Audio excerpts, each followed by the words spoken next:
Soldier's Heart by Alex 51324. Chapter 18. July to August 1916. Thomas stayed on the ward at the 47th for 4 more days. That was how long it took for the last of the wounded from that first disastrous day of the offensive to be cleared from the battlefield and for the flow of wounded into the station to finally slow down. The others visited him when they could. Most everyone from the section and from the old section stopped by at least once. He was relieved to see them all alive. They brought him tea and cigarettes, and when his time for departure grew near, his spare uniform and the rest of his things from the barn. They all, especially Rawlins, talked with determined cheerfulness of how lucky he was to be going back to Blighty for a bit, but pretended to think he'd be back before long. Thomas knew better. Captain Allenby, on one of his visits, concurred with the wardmaster's prediction, saying, "I'm afraid use of that arm is going to be limited for a long time." He went on to talk about severed ligaments and muscle wastage from reduced blood flow and various other medical details, but Thomas didn't make much of an effort to follow it. "You were lucky, really," he added, and talked about how that first night Thomas had lost enough blood to be really worrisome, and something about tying off the artery that had been causing all the trouble, which probably would have lost him the arm. He didn't feel very lucky. It was ungrateful of him, really, especially when the time came for him to be crammed full of morphine and put onto a charabanc bound for the casualty clearing station. Nearly everyone else, all the other walking cases, were still in the muddy, blood-stained rags in which they'd come from the battlefield, having gotten little more than a morphine injection and, if they were lucky, a clean dressing on their wound before being loaded into the charabanc like so many unwashed and unshaven cattle. Thomas, on the other hand, was cleaned up and very nearly presentable in his spare uniform, and quite a few of his friends were there to see him off, pressing packets of cigarettes on him and extracting promises to write and tell them how he was getting on. Jessup had saved a seat for him near the front, where he could lean against the window, and Rawlins helped him into it, carefully putting his rucksack where he'd be able to grab it with his good hand when they reached the CCS. He was already starting to nod by then from the morphine, but he felt he ought to say something. "Nice of everyone to come," was the best he could come up with. "Blake wanted to bring Mittens to say goodbye," Rawlins confided, "but he scratched the hell out of him and shot up into the rafters." "Give him a sardine for me," Thomas said. After that, he didn't remember much. The drive to the clearing station could take as little as an hour on a good day. Thomas suspected that today it was a lot longer than that. The road was choked with traffic in both directions, supplies and reinforcements heading to the front, companies of exhausted men trudging back. But he couldn't have said for certain. Upon arrival, all of them were unceremoniously herded into an already crowded tent near the railhead, and left more or less to their own devices for what could have been the rest of the day, or 2 or 3 days. Every now and then a VAD girl would come around with tea, cigarettes, and morphine tablets. At least once there were sandwiches. At least once Thomas saw the VAD girl try in vain to wake someone up, and then some time later 2 orderlies came in with a stretcher and hauled him away. Eventually, at night, they were loaded into an ambulance train. Morphine was issued right before, and Thomas was pleased with himself for managing to keep hold of his rucksack. The railway journey was much longer than the motor journey had been, all through the night and into the next day. The train kept stopping, shunted onto a siding, Thomas vaguely recalled, to give priority to trains carrying ammunition or reinforcements. Perhaps it was just as well, because they were in a converted freight car. The conversion consisted of little more than throwing some straw mattresses on the floor and the addition of a primitive latrine in one corner. And the car couldn't be entered while the train was moving. Sometimes, when they stopped, the sliding door on the side of the car would be thrown open, and an orderly or 2 would come and hand out food, water, and morphine tablets. Once in a while, they took someone away. "Where's he going?" the bloke next to Thomas wondered as a man from a different part of the car was carried out feet first. "Hospital car," Thomas said.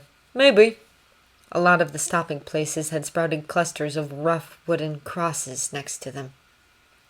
Later, Thomas thought it was afternoon, probably.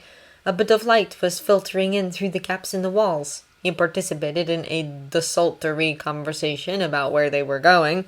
Some know-it-all, a few places down, opined loudly that they were headed for Paris and spoke knowledgeably and in detail about the girly shows that could be seen there. They take it all off. Everything. I mean, fucking everything. We're not going to Paris, Thomas said. The base hospitals are all on the Channel, Boulogne and Etaples and places like that. How do you know? The know-it-all asked. The bloke next to Thomas said, "'Cause he's RAMC, you cunt." Anyway, Thomas added, Peter used to work at one. Yeah, said the bloke next to him. Peter used to work at one. He paused. Who the fuck is Peter?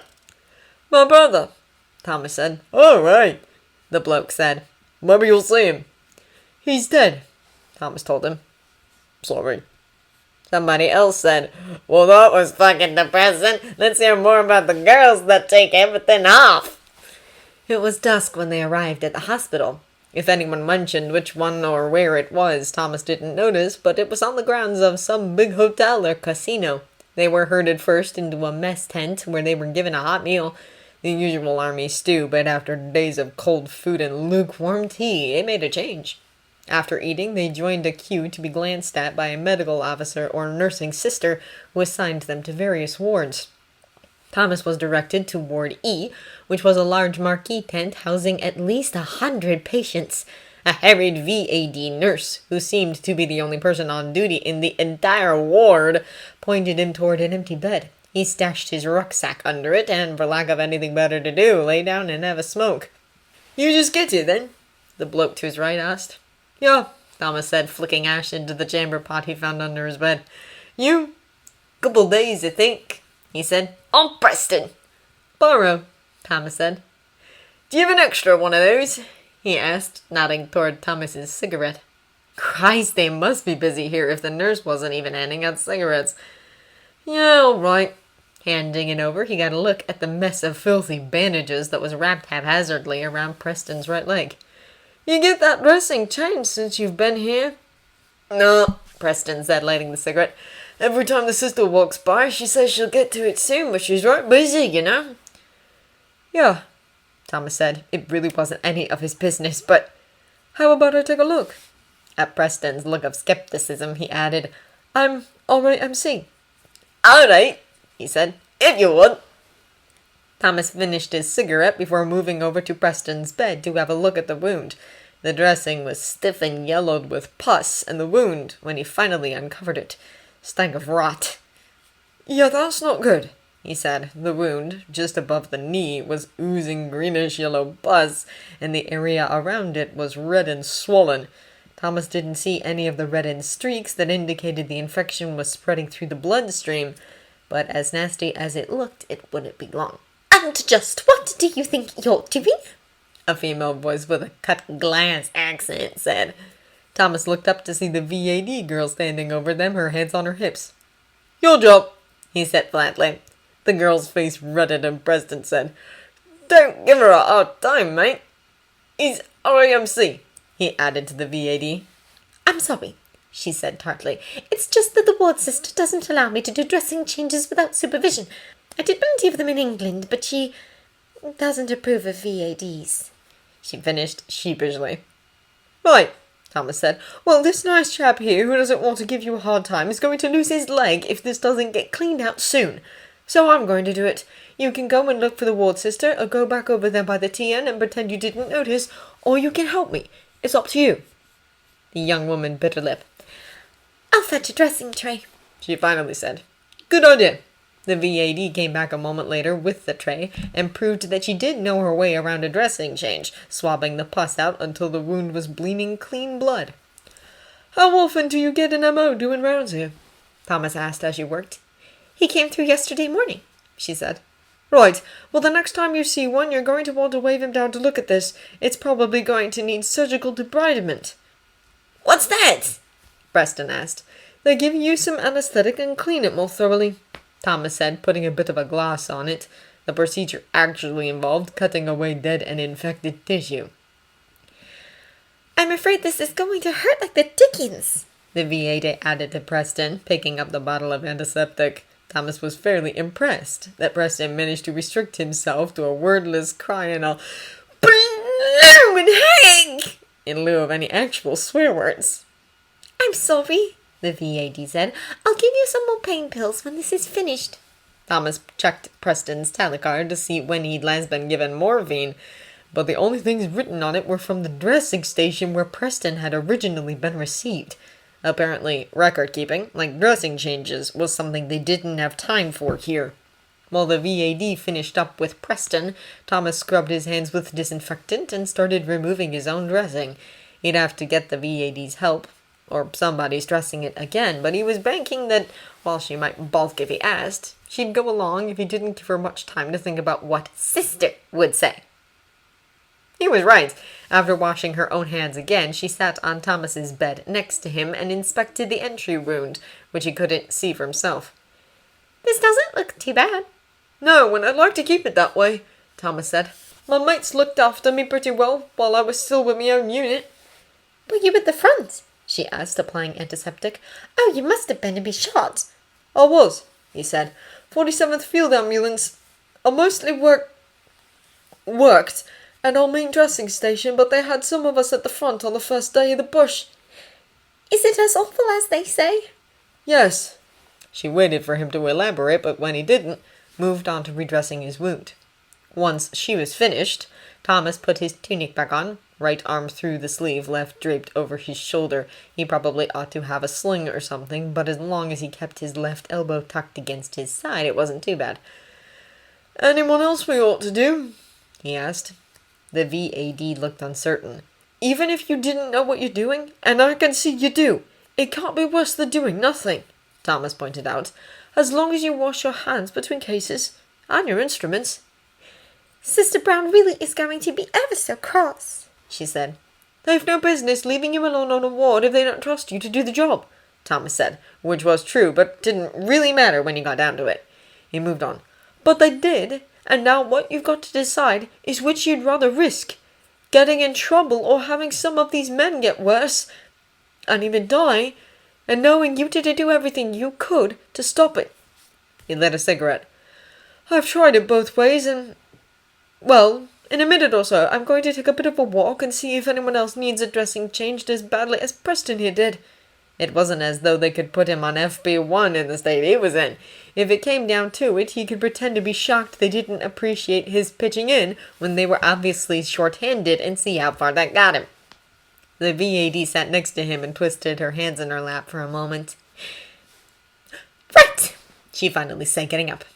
"We're going to need more supplies." They treated about a half a dozen cases together before the pain in Thomas's shoulder got bad enough that he accepted a couple of morphine tablets from Nurse Fortescue, as the VAD girl turned out to be named. Then he propped himself up against a tent pole and nodded vaguely in her direction while she did a couple more. As she explained, "If a ward corporal is the same thing as a ward sister, then if you're watching, I'm really not disobeying Sister Brown at all, am I?" Thomas was far from certain that sort of parsing would cut any ice with the sister in question, but didn't argue. Before long, however, he got so unsteady on his feet that Nurse Fortescue had to lead him back to his bed. Not long after that, he had no idea whether Nurse Fortescue carried on dressing changes or not. When he woke up next, a different VAD was giving Preston a breakfast tray. Turning to him, she said, "Shoulder wound, is it? Everyone who can walk has to go to the mess tent, I'm afraid." "Right," Thomas said. "Nurse Fortescue go off duty?" "Matron wanted to see her," the other VAD said. "She might be back later." Thomas decided it was a bit early in the day to start thinking about getting nurses out of trouble, so he shoved his feet into his boots. Nurse Fortescue must have taken them off of him after he passed out, and went off in search of a latrine and the mess tent, in that order. While searching for the latrine, he stumbled across a bathing tent, and so acquired a third item for his to-do list. The mess tent, wonder of wonders, was serving up eggs and bacon! From what the other blokes at his table were saying, he gathered it was the first time since the beginning of the push that they'd had more than porridge and toast. Having barely eaten in days, morphine suppressed your appetite, among other things. Thomas was glad of it. Without really thinking about it, he'd sat down with a group of orderlies, and after a while, one of them looked at him curiously and said, "Where'd you come from?" 47th Field Ambulance, he said. "Oh, you're a patient?" "Yeah," Thomas said, realizing suddenly that he maybe wasn't supposed to be sitting here. I mean, technically, I guess. Somebody else said, if you don't watch out, they're going to put you to work. I already have, Thomas said, although actually he put himself to work. Looks like you're a bit short-handed. We are at that, the first bloke said. They talked for a while about how busy they were, and after a while someone said, I suppose it's the same at the... Which field ambulance did you say? 47th, Thomas said. I expect it was, but I got my packet about an hour in. It's all a bit hazy after that. You were at the front when it started, one of them asked. Yes, Thomas said thirstily, and fortunately, no one asked any more questions. They all finished eating and headed off to their duties, but Thomas lingered a bit over a cigarette and a second cup of tea. He figured that sooner or later he'd either be working or being chewed out for having worked yesterday, and while he wouldn't mind the former very much, he wasn't in too much of a hurry. When the mess workers, local women, started ostentatiously sweeping up around him, he decided it was time to move on. He arrived back at Tent E to find a medical officer, a matron, a ward sister, and Nurse Fortescue all standing around Preston's bed. Thomas was weighing the odds that he could slip in, grab his things, and be off to the bathing tent without being noticed when the ward sister, the fearsome Sister Brown presumably, said accusingly, Good Barrow! Damn! He raised up, which his shoulder didn't like very much, and said, Sister? The matron gave her a quelling look and asked him, Did you tell Nurse Fortescue to change this patient's dressing? No, matron, he said. Not exactly. I said it badly needed to be done, as the wound was getting septic, and seeing as I'm experienced in ward duties, I'd do the best I could one-handed like, if that was how it had to be. Nurse Fortescue spoke up. And I decided I had better help. I knew I was going against Sister's instructions, but I didn't want it on my conscience if he lost his leg. Or worse. She did a right fine job of it, too, Preston volunteered. The sister ignored them both. You had no right. I am the sister on this ward, and I specifically instructed Nurse Fortescue and all of the volunteer girls that I am to supervise all dressing changes. Her accent, Thomas noted, was considerably more down-market than Nurse Fortescue's. It was on the tip of Thomas's tongue to point out that she'd gotten more than a bit behind on the job, but he managed to swallow it and play dumb instead. I'm sorry, sister. I was only trying to help. The medical officer jumped in. And you were quite right to do so. To the matron and sister, he continued, This wound is badly infected, and Private Preston tells me it has received no attention since he arrived at this hospital. I understand the sister's feelings about nurses with limited training performing skilled work, but in the current situation, I'm not sure what choice we have.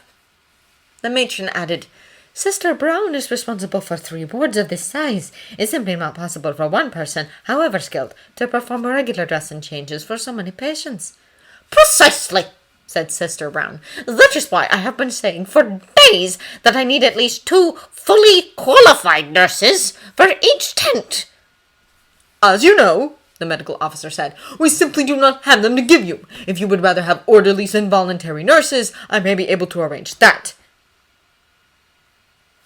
Sister Brown scoffed. If there's anything worse than a girl with a few weeks' training as a replacement for a real nurse, it's a man with a few weeks' training. Thomas gave her his best haughty glare at that, but she affected not to notice. Very well, then, said the medical officer. If you prefer the VAD nurses, you may keep them as long as you make full use of what training they do have. I recommend that during this crisis you focus on the most complicated of the dressing changes and on examination of arriving patients. The VADs can perform the simpler dressing changes and bring to your attention any cases that appear to be worsening. Drawing herself up like a queen mounting the tumbril, Sister Brown said, If I must, in the current, as you say, crisis. I'm glad you understand, said the matron. She glanced at Thomas and added, I would also recommend that you graciously accept any assistance that Corporal Barrow feels able to provide during his time here. To Thomas, she said, You are of course not obliged, but as you can see, we are handling a much larger number of patients than we're accustomed to. Yes, matron, Thomas said. I'd just as soon work, really. Since the alternative was to try and figure out what he'd do now that the army was through with him, it was completely true. though even if it wasn't, he'd likely have said it just to poke at Sister Brown. Sister Brown smiled tightly and said, sweet as a dove, That's very good of you, Cart Brown. In any case, said the medical officer, I'll leave you to it. Starting action to words, he continued, Matron, I wonder if we could have a word about... Sister Brown shot a murderous glare at their departing backs before saying to Nurse Fortescue, I suppose you think you've won. I only want what's best for the patient, sister, Nurse Fortescue said meekly. She scoffed, glared at Thomas, muttered, And you! and swept out. The moment the trailing edge of her skirt had disappeared out the tent flap, Nurse Fortescue sat down on Thomas's bed with a thump. That went much better than I had expected. Thomas nodded. I get the impression that M.O. has had about enough of Sister Brown, and Matron knows what side her bread is buttered on. That wasn't just any M.O., said Nurse Fortescue. That was Colonel Whitehead. He's the commander of the whole hospital. In that case, he definitely had better things to be doing than settling Sister Brown's hash. Grabbing his rucksack from under the bed, Thomas told Nurse Fortescue, I meant what I said about helping, but it might be best if I had a wash and a shave first. Oh, of course. The men's bath tent is just... if you go out that way and make a left, it's... Isn't it left? I noticed it earlier, Thomas said. I think I can find it again. Back in a bit. Arriving at the bath tent, he discovered that actual tub baths were at present allowed only on medical orders, but a stand-up wash with a jug of hot water, along with as much cold water as you liked, could be had for the asking. So he availed himself of that option and felt substantially more human. Even better, while he was shaving, a party of laundresses, more local women whose appearance caused a lot of frantic reaching for towels, arrived with baskets of fresh shirts and underclothes.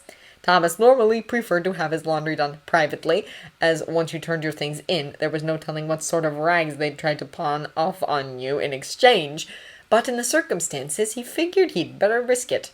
Fortunately, he managed to be near the front of the line, and so got fairly decent things.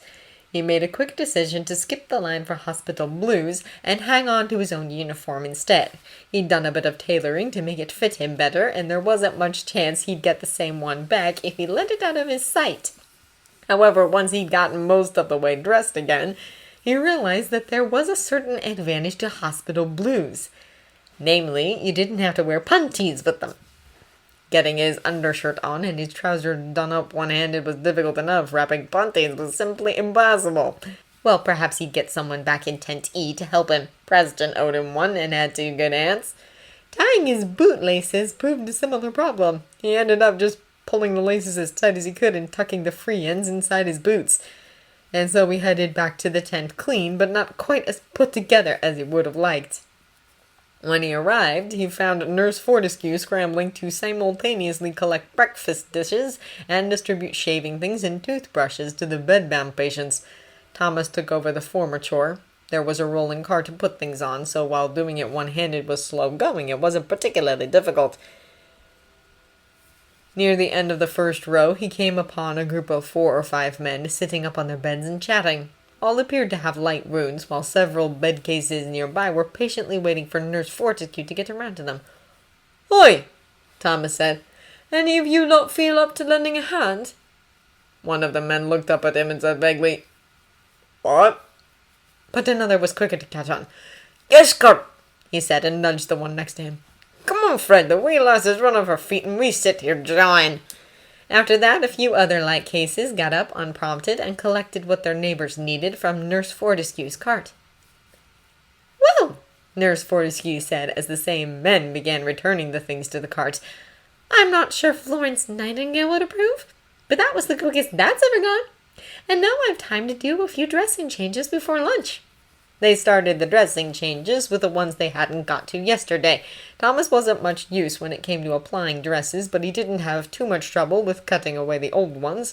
He also updated their tally cards, so that next time they wouldn't have to try and remember who had been done and who hadn't. At midday, when the walking cases began making their way to the mess tent, a few hung back. "Should we help hand out the trays, miss, before we go get our own dinner?" Nurse Fortescue looked startled, but recovered quickly. "If you'd be so kind," she said, "I'll be back in a tick with the trolley." With a few people helping, the bedbound patients got their food while it was still a bit hot. A rarity, Thomas gathered, and the mess tent still had plenty to go around when they arrived. After noon turned out to be time for the Blighty convoy. Sister Brown put in an appearance to read the list of men from their ward who would be leaving. It was about a dozen, with no rhyme or reason to it that Thomas could see. One of the men whose name was called had arrived with him last night, and another, Preston said, had already been here when he'd arrived, days ago. I don't know how she decides, Nurse Fortescue said as they were stripping the vacated beds. or if she does. It might be one of the medical officers. A moment later she added, I suppose it's mean of me to say, but I'm a bit glad she didn't send you. "I don't mind," Thomas said. At the back of his mind lurked a hope that if he was kept here long enough and made himself useful enough, they'd forget about sending him back to England at all. He was well aware that this notion wouldn't stand up to scrutiny, and so did not scrutinize it. "We're just starting to get things under control here, I reckon." After supper, an incoming convoy arrived, and they got a dozen new patients to replace the ones who had left. There were 2 bed cases, brought in on stretchers by orderlies, and the rest walkers. As they settled in, Thomas heard one of the lads from the group he'd spoken to that morning tell the newcomer, "We've only got one nurse, so if you're fit to be up and about, you're meant to keep an eye out for the ones worse off than you." By the next day, that was indeed accepted as the general practice on the ward. When it came time to distribute anything to the bedbound patients, Nurse Fortescue didn't have to do much more than roll the cart into the middle of the tent and then check to make sure that no one had been missed. When Thomas came back from lunch, Preston was missing from his bed. They took him to surgery, Nurse Fortescue explained. Just a debridement, I think. But as the afternoon wore on and they didn't bring him back, she started casting worried glances toward his bed.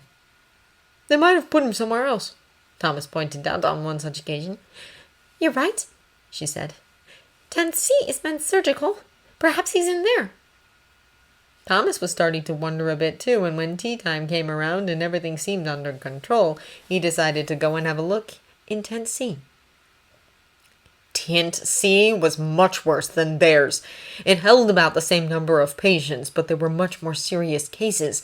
Gut wounds, amputations, cases that clearly should have been amputated days ago. There were 3 nurses on duty, but Thomas quickly rejected the notion of asking any of them for help finding Preston. One was changing a soiled bed, another attempting a dressing change on an abdominal case, and the other rushing about giving morphine injections to the ones who were groaning the loudest. If Preston wasn't here, they'd been far too late with the dressing change, that was clear.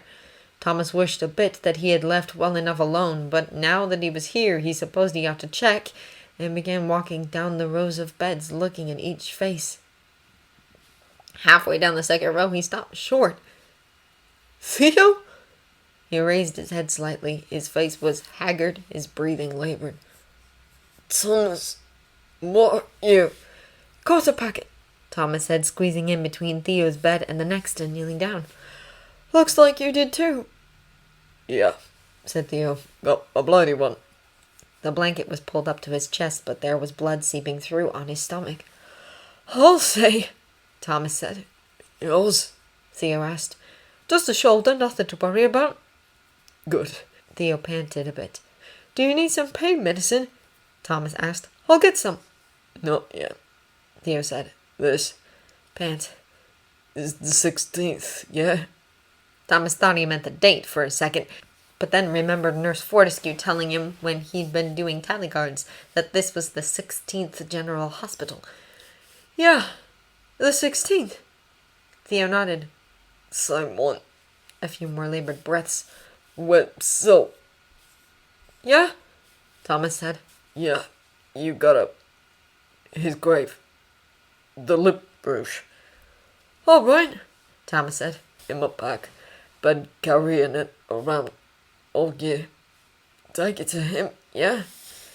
Theo's pack wasn't here, of course. None of the PBI had their packs by the time they got to the dressing station, let alone a base hospital. "Sure," Thomas said. "Good. Whatever he'd been about to say was lost. "You're all right, though." "I'm fine." He spent a moment catching his breath. "I'll tell Peter, yeah?" Thomas nodded, tears stinging his eyes. "Yeah, tell him." He swallowed hard. "I love him, and I'm all right." He had quite a few doubts about the afterlife, but at the moment he envied Theo, just for the chance that he might be going somewhere Peter was. Right.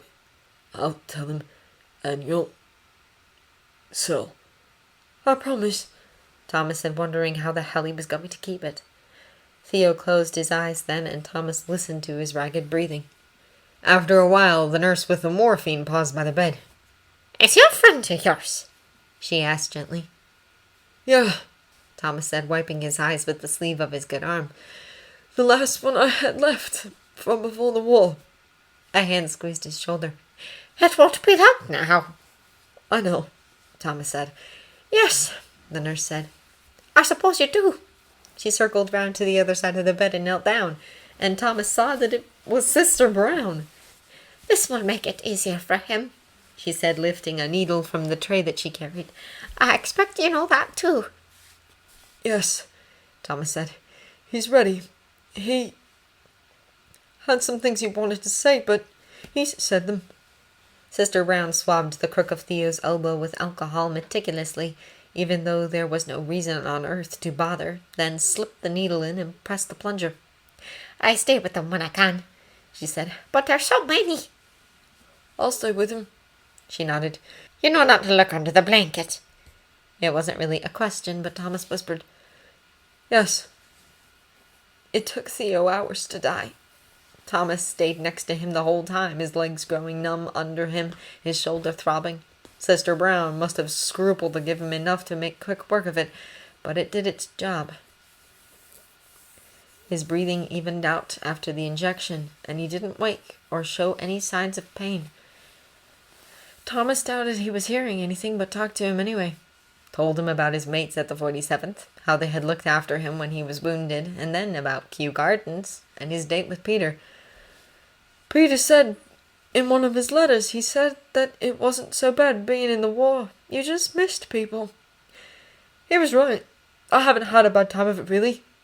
I've had a right good war compared to some, and now they tell me I'm going home, but... There's nobody there, Theo. There's nobody left. Theo didn't say anything, of course. Sorry, Thomas said. You're the one dying. I ought to be comforting you. I thought I was dying for a bit back at the 47th. Did I tell you? I wasn't. It was... I misunderstood some things. But I had Peter's lighter, and I was looking at his picture, and I had Rollins read me the last letter I had from him, and... It would be just a lot easier if I had... He mopped his eyes again. Don't tell Peter that, he added with a nervous laugh. I'll be all right. I'll figure something out. Casting about for something more cheerful to talk about, just in case Theo was hearing any of this, he said, You'll like this. We have a cat in our billet. Ginger Tom. He's still just a kitten, really, but he's going to be huge the way everyone keeps feeding him. Gradually over the hours, Theo's breathing just got slower and slower, the space between one breath and the next longer and longer, until finally the next breath never came. Thomas put his head down on Theo's chest and wept. For Theo, for Peter, for Sil, for all of them. When he finally sat up, his head was throbbing almost as much as his shoulder. He sat there for a few moments, sniffling and trying to sort out what he was meant to do next, until Sister Brown arrived. She gave him a handkerchief, a cup of tea, and a couple of morphine tablets.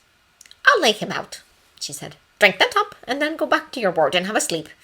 It won't fix everything, but it'll help. Thomas nodded and sipped at the tea. It was toothachingly sweet and not very hot. I actually came here, he said distantly, to look for Preston. Nurse Fortescue said this was the surgical ward. Ah, said Sister Brown. That is, I'm sure you'll see, a euphemism. I gathered. Surgical recovery is 10 to F, but I expect Preston will have been returned to E by now. She paused. They did not have to amputate, fortunately. That's good, Thomas said vaguely. He didn't have his pack with him, did he? Not Preston, he added, gesturing toward Theo. No, Sister Brown said. Didn't think so. There was something I promised him I'd do, but I'll figure it out. He tossed back the morphine tablets and chased them with a gulp of tea. Sister Brown helped him to his feet. Thank you. Tent E was dark and quiet when Thomas got back. Nurse Fortescue had gone off duty ages ago. Some other nurse sat at the desk writing by a shaded candle. Thomas gave her a vague wave as he trudged to his bed. After a brief glance to confirm that Preston was back and had both of his legs, he fell onto the bed and asleep. He woke to a clatter of crockery and rain pattering on the canvas roof of the tent.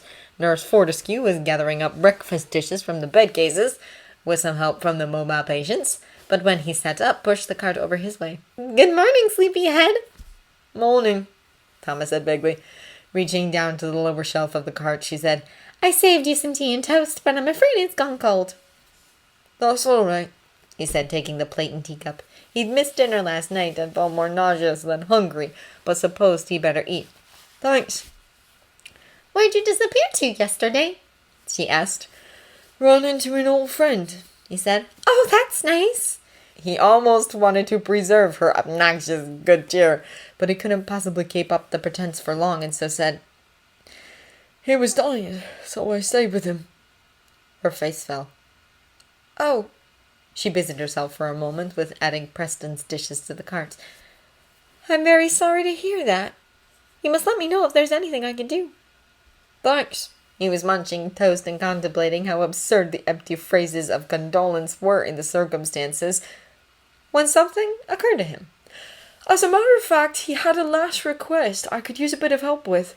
Of course, what was it? First, I need to find the grave of someone who died here last year. There must be some place to look up where it is. The records room, I should think, she said with a nod. I can ask when I go in for lunch. What was his name? Sylvester Tanner. And then I need some lip rouge, or silk stockings would do, I suppose. Nurse Fortescue gave him a look of polite bafflement. Right, a request like that called for some sort of explanation. Perhaps it was an inside joke between Theo and Syl, or he could explain about the amateur theatrics, or... Screw it. He liked things like that, Syl. Bit of a funny one, but he was all right. Theo wanted to leave him some at his grave. Nurse Fortescue recovered quickly enough, considering. Oh, well, stockings shouldn't be too difficult, but we're not allowed to wear makeup. Not even off duty, strictly speaking. Still, someone might have something. I'll ask around. Thomas nodded. Thanks. I don't mind paying for it, but I'm not sure where to look. The shops around here are short of everything, she said. Not much room on the trains for non-essentials, I expect. Leave it to me. Taking her at her word, Thomas focused himself on work for the rest of the day, and added the fact that no work was actually expected of him to the long list of things he was carefully not thinking about. Having something to do helped keep his mind off everything else on the list, and it was easy enough to keep moving as long as he didn't let himself remember that he had any choice in the matter. The day followed the pattern of the previous ones. Meals, dressing changes, a blighty convoy, an incoming convoy. Sister Brown, coming to oversee the departures and arrivals, was just as unpleasant as she'd been on previous visits to the ward. Thomas wondered idly if she had a twin. The next day after lunch, Nurse Fortescue surreptitiously passed him a small brown paper-wrapped parcel under cover of changing his dressing. I couldn't quite get what you wanted, she explained, but Angela had some face powder she didn't mind giving up. She wrote away for it, and they sent the wrong shade. I thought your friend might like it. And she gave me a leaflet for the shop she ordered it from. It's in Paris. We could write away for some lip rouge, but I don't know how long it'll take to come. Angela waited weeks for that face powder. I reckon it'll do well enough, Thomas said when she paused for breath. It wasn't as though Syl was in a position to be choosy, or even actually care. Good. It is wartime after all. And there are quite a lot of wildflowers blooming once you get away from the buildings, so we can gather a bouquet on our way to the cemetery. I've got a bit of ribbon for it. Thomas had not entirely realized that Nurse Fortescue was planning to accompany him on the visit to Syl's grave, but decided not to argue about it. It wasn't as though Thomas had anything particularly personal to say to him. All right. Angela's coming to keep an eye on the ward after the blighty convoy leaves, so we can go then. Lucky the weather's cleared up. It was also lucky that Thomas's name wasn't on the list for that day's convoy. Angela, Nurse Kincaid to him, turned out to be a tall, serious-faced girl with spectacles. What she was doing ordering illicit cosmetics from Parisian shops, Thomas had no idea, but didn't ask. The cemetery was on the other side of the hospital grounds, so it was a bit of a walk to get to it. The casino-turned-hospital stood on a bluff overlooking the channel. It was only as they walked along the bluff that Thomas realized the sound he'd been assuming for days was distant artillery fire, was in fact the waves crashing against the rocks below. As they walked, Nurse Fortescue alternated chattering and flabbergathering. "Have you ever been to the continent before the war?" she asked, giving him a fistful of Queen Anne's lace. "No," Thomas said, unless being conceived there counted. "Me neither. I was meant to go a couple of years ago with Great Aunt Felicity to see the old masters. She's an artist, you see. But then she broke her leg and the whole thing was cancelled. A terrible disappointment. She fell off a horse hunting." "Was your friend a female impersonator?" A bit startled by the change in subject, Thomas said, "No," reflexively. Then, "Well, sort of, I suppose. He was taking it up, like when the war started. He didn't have all the kit. What do you know about things like that?" "Angela thought he must be to want that sort of stuff," she said matter-of-factly. "She's ever so sophisticated. Her father's an impresario." "I see." "He only does legitimate theatre now," she says. "But when he was just starting out, he handled all sorts." "Including drag acts?" Thomas decided not to ask. When they reached the top of a little rise, the cemetery came into view. A massive field of wooden crosses. Thomas looked over his shoulder at the hospital's main building. The cemetery faced one of its short sides, but still, dozens of windows looked out over it. He wondered what they'd do when the war ended, if it ever did, and it became a casino again. No holiday maker would want a view like that. Put up a wall? Move all the graves? Perhaps a screen of trees would suit the purpose. Nurse Fortescue had written down which row they wanted and which grave within the row. She counted them off solemnly, and then they stood in front of the marker. "Private S. Tanner," it said, and gave his regiment. The markers on each side were less than 3 inches away. Thomas carefully didn't think about how that meant that when they had done the burials, they dug one long trench and laid the bodies along it. They likely piled them on top of one another. There was a good chance this wasn't even where Syl was precisely. Nurse Fortescue carefully laid her ribbon-wrapped bouquet at the foot of the cross. "I'll give you some privacy," she said, and went off to pick some more flowers and lay them on other graves. "Right," Thomas said once she'd gone. He never had much to say to Syl when he was alive. He wasn't sure what he was doing here now, except that he'd promised Theo. "See that, then. Theo's been killed. I suppose you know that already, if you're able to know anything. He's been carrying around your lip bruise for over a year. The last thing he did in this world was ask me to make sure you got it, but he lost track of it at the end. It was a big push. Most of them had to leave their packs and blankets and things behind when they started the advance. You probably know how that is. Might turn up eventually. Anyway, some of the girls here, nurses, came up with this for you instead." He undid the little parcel. "This is, face powder, apparently. Don't know if you ever tried that. And stockings. Theo had to use your ones, the ones you sent for, to filter water, so these are different ones, but I suppose they're just as good." He tucked them under the flowers and leaned the tin of powder against the stems. "So those are from Theo, and the flowers are from Nurse Fortescue. She helped with the other things, too. You'd probably like her." He lit 2 cigarettes and put one on top of the powder tin. "And that's from me and Peter. Peter's dead too, I suppose, you know." He paused to wipe his eyes.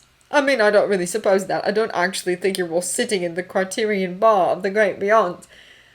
But if you are, have a drink for me. And I hope somebody up there, down there, finds a frock for you that actually fits. That thing you had on at the nightclub was god-awful." He laughed hollowly. "Sorry, but it was." He smoked for a bit. "One day I suppose that pile up there will be a casino again. You should haunt the fuck out of it, in a fabulous frock and your tin hat. That'd show 'em." Show who? What? Thomas wasn't sure, but it seemed a decent enough note to end on. He stubbed out his cigarette, checked to make sure that Sills wasn't about to set anything on fire, and went off to meet Nurse Fortescue. 8th of July, 1916. Dear Thomas, we received your field postcard. Considering all the news coming in from France, we were glad to have something from you, but are hoping for a letter soon to tell us how you are getting on, and if your wound was serious. Everyone here is thinking about you and hoping that you are all right. Mr. Matthew is well. Lady Mary has had a field postcard and a letter from him. He says that his company was in reserve at the beginning of the offensive, and so did not come off too badly. William has not been called up yet, which is a relief in the circumstances. Love, Anna Smith. 10th of July, 1916. Dear Thomas, I hope this finds you well, and that the wound mentioned in your field postcard is not too serious. I suppose that since you have been sent to base, it may take some time for your post to catch up with you. Please write if there is anything we can send which would make you more comfortable as you recover. Best wishes, Elsie Hughes. 14th of July, 1916.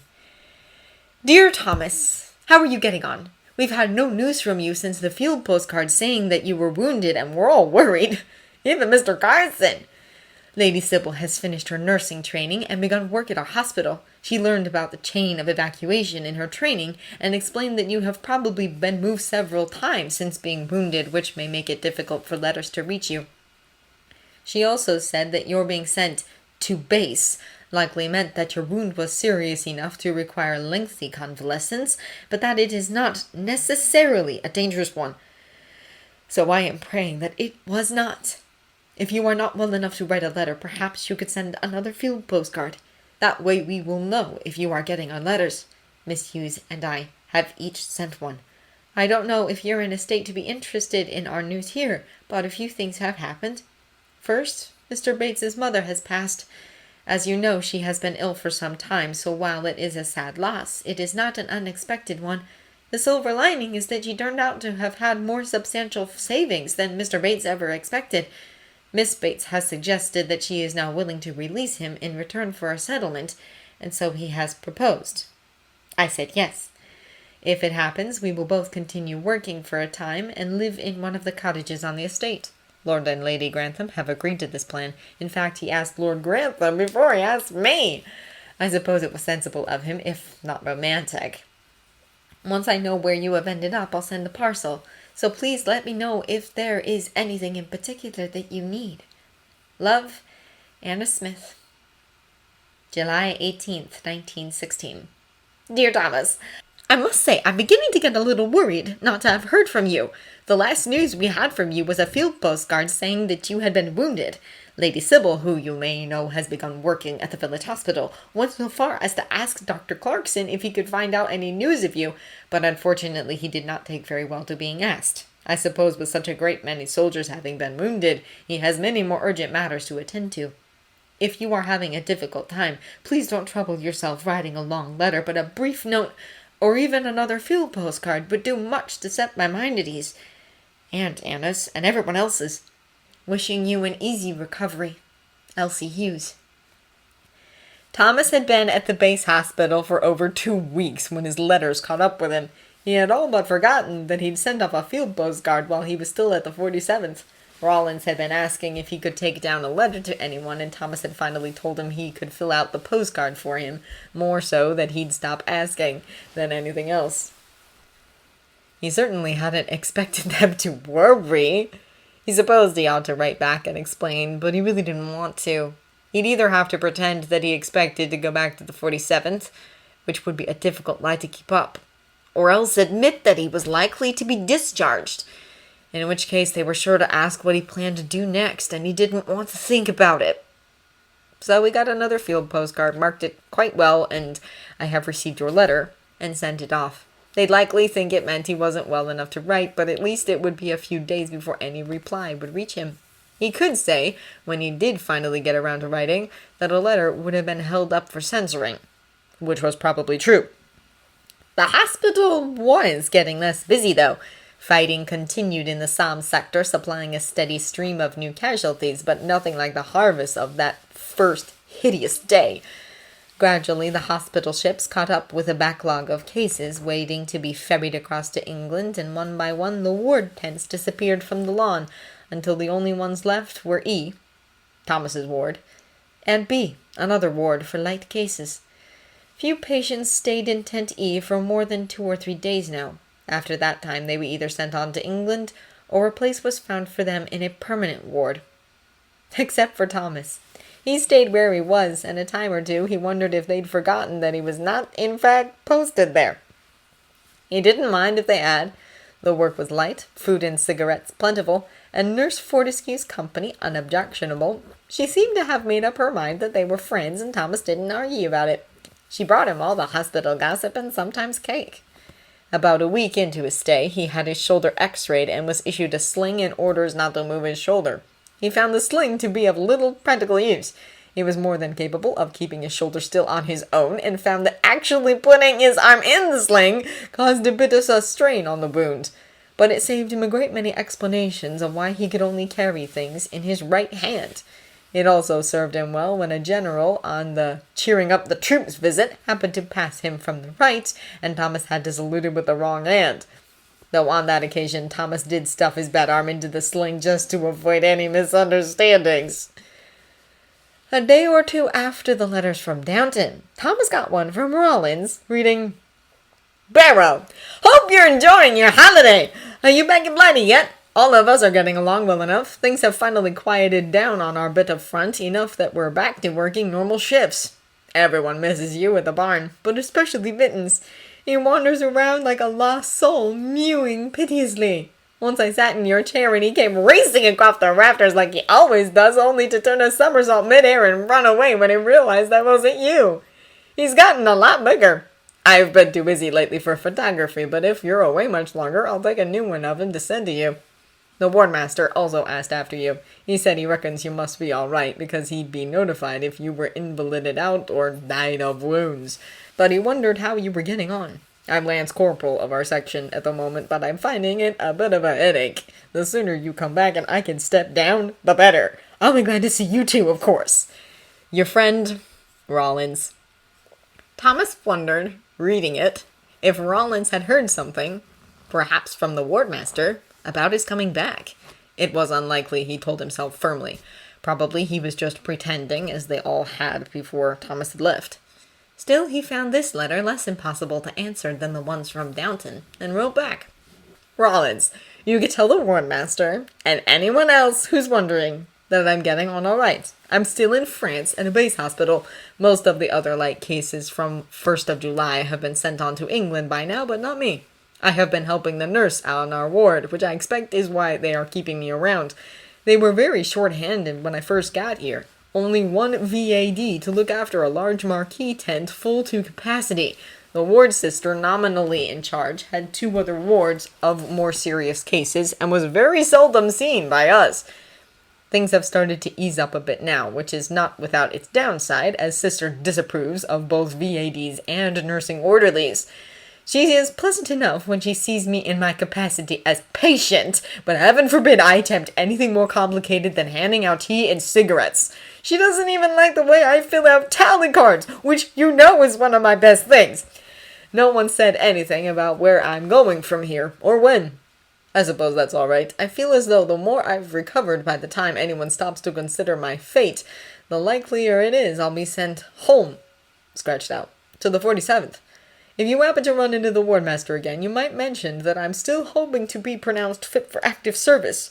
Though I suppose even if I am, it'll mean a spell in a convalescent camp now I'm back at base. I wish I could have, crossed out. It's too bad I couldn't convalesce back in the barn, but I suppose what's-his-name would have jumped on my bad shoulder and given me a hemorrhage or something.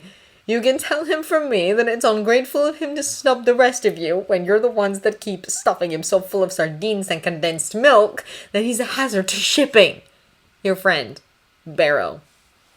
The following days brought a flurry of letters from Downton, not just from Miss Hughes and Anna this time, but also ones from Bates, William, and Daisy, and even a brief note from her ladyship conveying her best wishes for his recovery. He stuffed the letters into his rucksack, guiltily aware that Carson would probably have not just palpitations, but an actual heart attack if he knew Thomas was choosing deliberately to ignore correspondence from one of the family. In fact, Thomas could probably have managed to answer that one, but it didn't seem right to send a reply to her ladyship when he wasn't writing back to anyone who actually knew him. Do you suppose, Jessup said once Tooley had related to him the letter Rollins had shown him, that we might actually get him back? Maybe the wound isn't as bad as it looked. Maybe, said Tooley. He doubted it.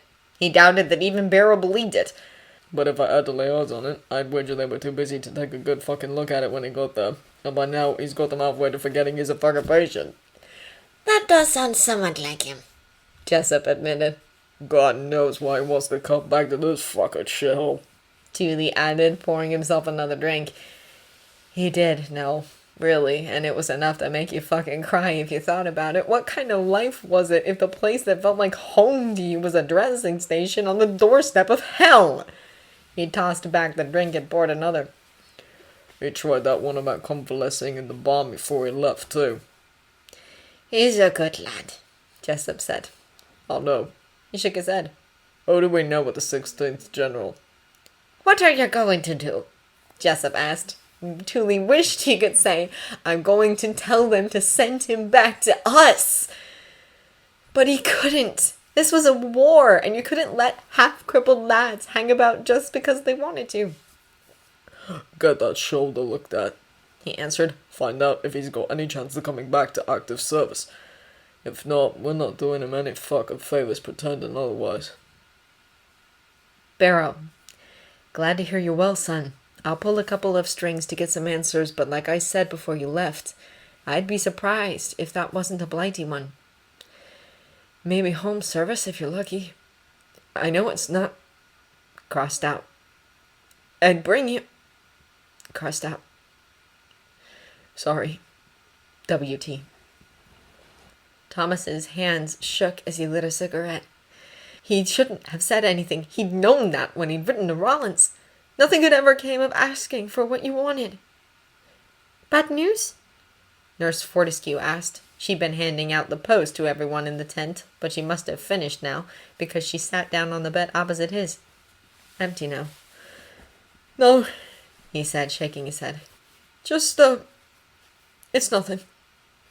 Is it, She tilted her head to one side and gave him a significant look. Thomas honestly had no idea what she was asking. Dear John? She whispered. No, he said with a roll of his eyes. Honestly, girls! Unfortunately, the ward's master's strings reached as far as the Channel coast, and the next day Thomas was summoned to the X-ray hut and then to a consulting room in the former casino building, where a nursing sister briskly ordered him to strip to the waist and wait for doctor. And the M.O., a captain, came in about a quarter of an hour later and briefly inspected the wound. It's healing nicely, he noted. Yes, sir. Maybe, he thought, just maybe the wardmaster had gotten it wrong. But it's certainly past time for you to be sent back to England, he added before taking Thomas's arm and pushing and pulling it as far as it would go in various directions. Which wasn't very far at all. Fuck. I'm not in any particular hurry, sir. I'll have you sent to the orthopedic centre in London, the M.O. continued, not seeming to have heard. He talked a bit about nerves and ligaments and something called the acromioclavicular joint, whatever that was.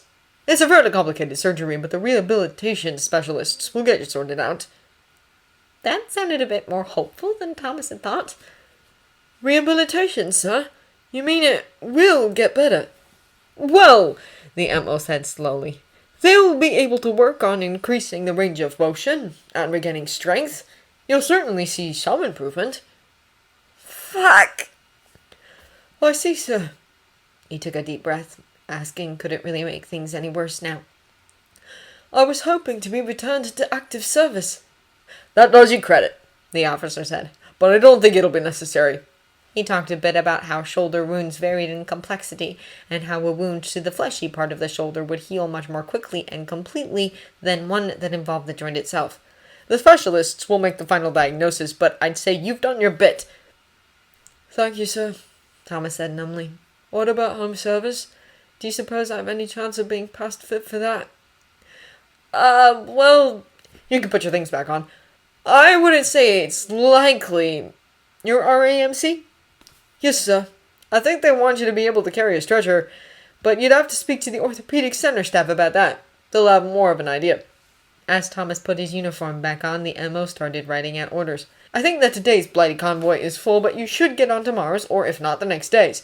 And I'll put in your record that I recommend that you be transferred on as quickly as can be managed, but there may be some delays. You know the army. Yes, sir. When Thomas returned to the tent and told Nurse Fortescue the news, she looked almost as dismayed as he felt. "Oh," she said.